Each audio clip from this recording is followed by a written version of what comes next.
नमस्कार मित्रांनो, माझ्या शेळके वकील चॅनलमध्ये तुमचं सहर्ष स्वागत आहे. थोडंसं माझ्या आयुष्यातला तिसरा टप्पा वडापचा नंतर मी माझ्या जीवनामध्ये पुढचं काय करायचा हा प्रश्नच होता. आणि ज्यावेळी वडापला गाडी होती टेम्पो ट्रॅक्स, ती गाडी पतसंस्थेची घेतली होती. त्या पतसंस्थेचं कर्ज माझ्यावर वाढलेलं होतं आणि ज्यावेळी मी गाडी विकली तेव्हा 1,35,000 कर्ज होतं. आणि गाडी मी तशीच ती ओढून आणून पतसंस्थेच्या ताब्यात देऊन दुसऱ्या व्यक्तीला ती विकली. आणि त्यावेळी साधारण 1,05,000 इतकं त्या गाडीला किंमत आली. आणि वरचं 25-30,000 रुपये ते जे काही कर्ज होतं माझ्यावर ते तसंच राहिलं. आणि ते कर्ज सोसायटीतनं थोडं काढून ते पतसंस्थेचं वगैरे ते कर्ज नील करून घेतलं. थोडं उसातनं पैसे आले, त्या उसातल्या पैशातनं थोडंसं भागवण्याचा प्रयत्न केला. आता प्रश्न माझ्यापुढं पडला की नेमकं आता आपण आयुष्यामध्ये काय करायचं, थांबून तरी चालणार नव्हतं. आणि ह्या दरम्यानच्याच काळामध्ये 1 मे 1995ला माझं लग्न झालं. आणि लग्नाच्या गडबडीतच संपूर्ण खर्चाचा सगळा लग्नाची जबाबदारीसुद्धा स्वतःच माझ्यावरच होती. साधारण 30-35,000 रुपये लग्नाला त्यावेळी आणि खर्च आला. कारण वडील शेतकरी होते, जास्त व्यवहार बघत नव्हते, सगळे शेताचं वगैरे ते सगळं बघत होते. कारण बाहेर त्यांचं कधी जाणं येणं जास्त नसायचं. आणि थोडंसं माझं शिक्षण झाल्यामुळं सगळी जबाबदारी माझ्यावरच पडलेली. मग उसाचं पैसे येणं वगैरे त्यावेळी फार काय उजा येत नव्हता, पण गरजेपुरतं थोडंसं येत होतं त्यावेळी उलाढाल चालेल असं. पण मी काय घरी थांबणारा नव्हतो. त्यामुळं जीवनात काहीतरी आणि करायचं म्हणून काय करायचा हा प्रश्न होता. माझं 10वीला ज्यावेळी मी मधली सुट्टी होती मे महिन्याची, त्यावेळी आमचे मारुती मामा चंद्रेजी, मी मामांच्याकडे राहायला असल्यामुळं पहिलीपासून 12वीपर्यंत तिथं त्या सुट्टीच्या काळामध्ये टेलर काम शिकायला जात होतो, कपडे शिवायला जात होतो. सुरुवातीला कपडे शिवाय गेल्यानंतर मामा आम्हाला जुनी वगैरे फाटकं ड्रेस वगैरे कोणाला शिवायचं असलं त्याला ठिगळं लावणं म्हणतात, किंवा फाटकं शिवून वगैरे द्यायचं. अशा पद्धतीनं मी कपडे वगैरे सगळं शिवून देण्याचा तिथं मामांच्या हाताखाली म्हणून टेलर म्हणून जायला लागलो.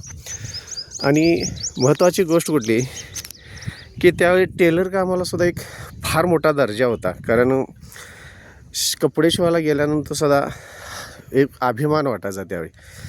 आणि त्यावेळी 3-4 महिन्यात मी ते थोडी कपडे शिवायला शिकलो होतो. त्यावेळी एक वैशिष्ट्य म्हणजे मला आठवतं आहे, जे आपण चड्डी शिवतो आहे, चड्डीला पुढं किस्सा असतात. आपण दोन्ही साईडला पुढच्या बाजूला पॉकेट असे ठेवलेले असतात. पण मला जरा वेगळं काहीतरी करायचं होतं म्हणून मी जुनी एक साडी घेतली. साडी म्हणजे त्यावेळी लुगडं म्हणायचं. लुगडं आजीचं घेतलं आणि कपडे शिवायसाठी ते लुगडं कट केलं. कट करून त्या लुगड्याचं आणि जुनी काही ठिगळं होती ती ठिगळं एकमेकाला जोडून चड्डी शिवण्यासारखं एक कापड तयार केलं. आणि ते कापड अशा पद्धतीने मी चड्डी शिवली ती की टेलर पुढं केस ठेवतात, मी पाठीमागेला एक पॉकेट असायचं, पण तसं पॉकेट नव्हतं होता, मी उलटे केस शिवलेलं होतं. त्यावेळी आमचे मामा म्हणाले, काय तरी वेगळं करतोयस बघ. अशा पद्धतीनं त्यावेळी ते किस्सा मला कायम आठवतो आहे. ते काय वापरता आले नाही, ती चड्डी बादच झाली ती. पण एक वेगळ्या प्रकारे काहीतरी करण्याचं पहिल्यापासूनच धडपड चालू असायची. त्यानंतर त्यावेळी थोडंसं झालेलं माझं शिक्षण. ह्यावेळी आमच्या गावात मारुती टेलर म्हणून मारुती शेळके यांचं कोल्हापुरात विक्रमनगर इथं, म्हणजे टेंबलावाडीचे तिथं विक्रमनगर आहे, तिथं त्यांचं टेलर काम शिवायचं दुकान होतं. ते सकाळी जायचे, संध्याकाळी यायचे.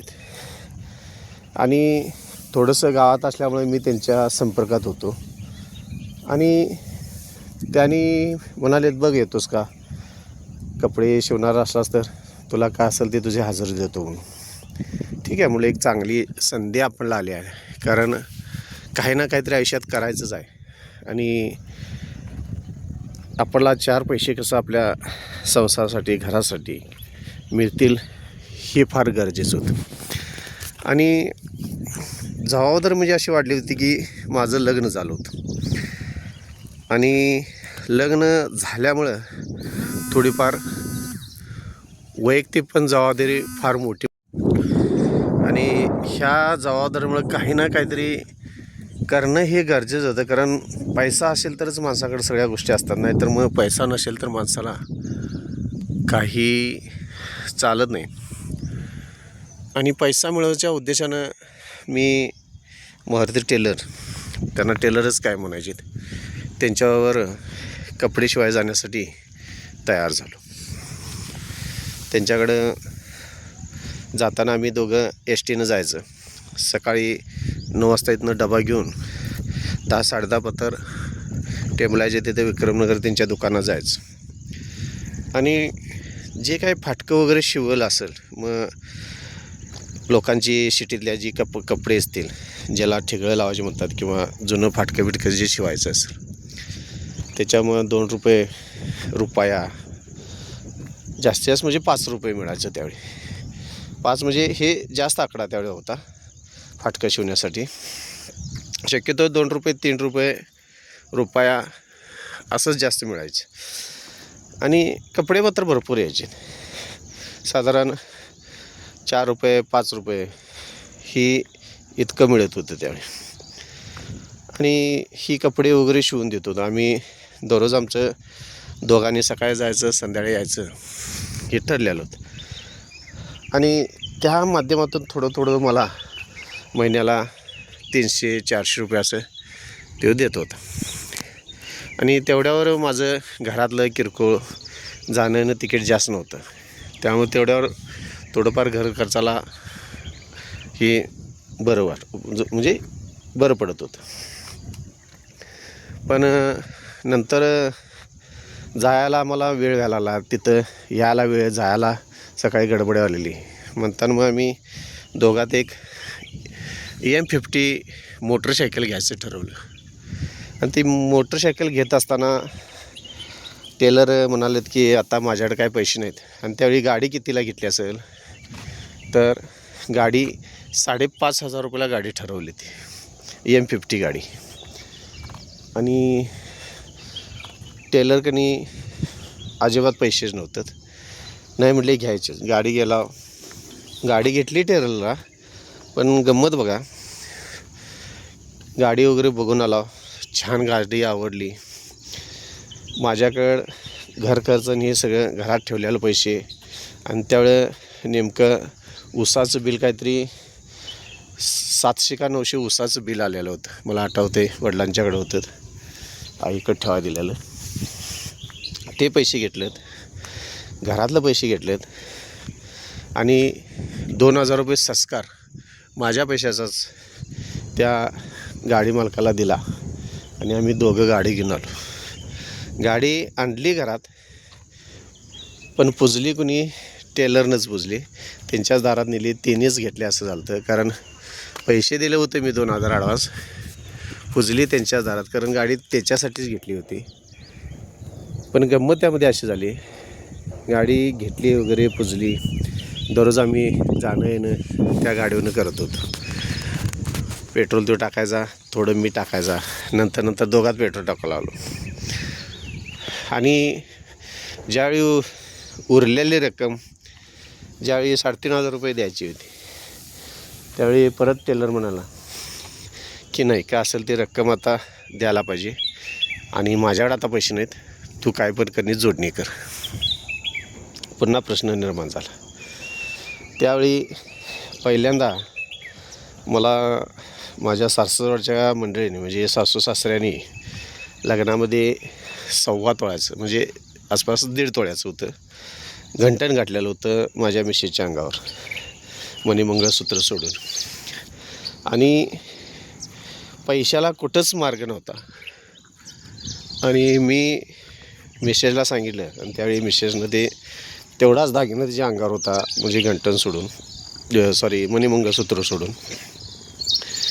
ते माझ्या बायकोनं मला ते गाडीचं पैसे भागवायसाठी ती बी गाडी दुसऱ्याला घेतली, ती दिलं. आणि त्या घंटनवर आम्ही 3,000 रुपये काढलं आणि वरचं 500 मी परत आणि जोडणी केली आणि असं 3,500 जोडणी करून पैसे दिलं आणि ती गाडी घेऊन आला.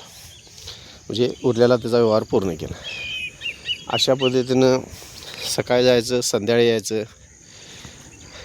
आणि थोडं दिवस गेल्यानंतर टेलर आणि आमच्यात पैशावरून थोडंसं विचार वेगळे होऊ लागलेत. आणि वेळेत काय मला पैसे मिळेनात. त्यात मी गाडीला दिलेलं 5,000-5,500 रुपये अडकून होतं. आणि काय करावं हे काय समजत नव्हतं. कसा तर एक महिना परत मी काढला त्यांच्यावर जाऊन. मी त्यांना सांगितलं, बाबा माझी अडचण आहे आणि घंटन पण माझ्या मालकींचं ठेवलेलं आहे आणि काय असेल ते बाबा पैशाचा तेवढा व्यवहार पूर्ण करूया. आणि त्या पद्धतीनं मग पैशाचा व्यवहार सगळा पूर्ण करून घेऊन माझे पण 2,000 होते ते घेतले आणि ते माझ्या मालकींचं घंटन मी सोडून आणलं. 2,000 घेतलेत आणि पुन्हा मग टेलर संगत जायचं मी बंद केलं. कारण वेळेत पैसे न मिळाल्यामुळं मला पण माझा घरखर्च हे सगळं चालवणं अडचणीचं झालं होतं. त्यानंतर कोल्हापुरात बलबींग बँकेच्या समोर म्हणजे शिवाजी पेठेत संजय भोसले हे टेलर काम करत होते. त्यांच्याकडं या मारुती टेलरनंच माझी ओळख करून दिली होती त्यांच्याशी. कारण त्यांचेही कपडे आम्ही आणायचं, शिवून द्यायचं. मग त्यांची जाऊन भेट घेतली. त्यांना म्हटलो, दादा जे काय तुमची कपडे असतील नवीन ती मला घरी शिवायला द्या आणि मी तुम्हाला त्याचं काय असेल ते व्यवस्थित शिवून वगैरे आणून परत तुम्हाला जाग्यावर पोच करतो. तर त्या पद्धतीनं तिने मला कपडे शिवायसाठी दिले. आणि त्यावेळी पॅन्ट शिवायची दर होता 12 रुपये आणि शर्ट शिवण्यासाठी दर होता 7 रुपये. असं एका शर्टला आणि पॅन्टला पैसे आपल्याला मिळत होते. 12 आणि 7 असं शर्ट आणि पॅन्ट शिवून दिले की 19 रुपये मला मिळत होते. जास्तीत जास्त मी 4-5 शर्ट, 2 किंवा 3 पॅन्टा असं दररोज सकाळपासून संध्याकाळबद्दल जितकं होता येईल तेवढं मी कपडे शिवून जास्तीत जास्त नेऊन पोच करत होतो. ह्या पद्धतीनं माझ्या जीवनातला गाडी दिल्यानंतर 4था व्यवसाय टेलर कामचा झाला.